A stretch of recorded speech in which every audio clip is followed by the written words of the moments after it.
जय हिंद दोस्तों। हम सब अभी सीरीज को कवर कर रहे हैं जिसमें हम लोग 3 मिनट शो को देखते हैं। हर रोज यह 3 मिनट शो आता है दिन में 5 बार, सुबह 5:30 में, फिर सुबह 9:30 में, फिर दोपहर 1:30 बजे, फिर शाम में 5:30 में और रात में 9:30 में। इसके बीच हम लोग जो है 3 मिनट से भीतर ही हर एक टॉपिक को टॉपिक वाइज कवर करते हैं, जिसमें इंपॉर्टेंट फैक्ट्स जो होते हैं उस फैक्ट्सों को हम लोग जो है कवर करते हैं। उसी क्रम में हम लोग अभी जीव विज्ञान में देख रहे हैं कोशिका विभाजन को। कौन सा टॉपिक देख रहे हैं भैया? तो कोशिका विभाजन नामक टॉपिक को हम लोग यहाँ पर देख रहे हैं। पहला है केंद्रक विभाजन की क्रिया कहलाती है। केंद्रक को विभाजित करने की जो प्रक्रिया होती है उसको क्या कहते हैं? तो कैरियोकाइमा। कैरियोकाइमा जो है या कैरियोकाइसिस के नाम से इसको जाना जाता है। किसको? केंद्रक विभाजन की प्रक्रिया जो होती है वो कैरियोकाइसिस के नाम से जाना जाता है।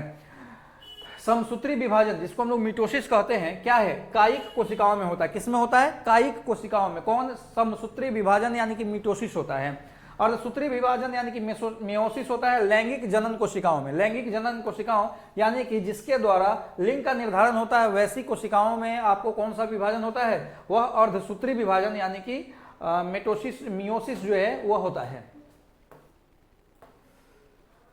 अर्धसूत्री विभाजन होता है। अर्धसूत्री विभाजन आपसे पूछा जा रहा है कहाँ होता है? तो अर्धसूत्री विभाजन जो है, असूत्री विभाजन जो होता है वो जीवाणुओं में होता है। सामान्य तौर पे कोशिकाओं को 3 प्रकार से विभाजित किया जाता है। एक होता है आपका समसूत्री विभाजन, दूसरा अर्धसूत्री विभाजन और तीसरा होता है असूत्री विभाजन। तो असूत्री विभाजन जो होता है केवल जीवाणु कोशिकाओं में होता है। बाकी जीवों में समसूत्री और अर्धसूत्री विभाजन होगा। और अर्धसूत्री विभाजन क्या होगा? लैंगिक प्रक्रियाओं को विभाजित करने का काम अर्धसूत्री विभाजन कहलाता है। समसूत्री विभाजन की खोज किसने की थी भैया? वाल्टर फ्लेमिंग जो थे उन्होंने समसूत्री विभाजन को खोजा था। और अर्धसूत्री विभाजन को किसने खोजा था? तो फॉर्मर और मूरे। फॉर्मर और मूरे जो है उन्होंने अर्धसूत्री विभाजन को क्या किया था? खोजा था। ठीक है, तो चलिए इसी के साथ आपका आज का सीरीज खत्म होता है। फिर हम लोग मिलेंगे अगले टॉपिक में और लगातार मिलेंगे, दिन में 5 बार मिलेंगे। धन्यवाद।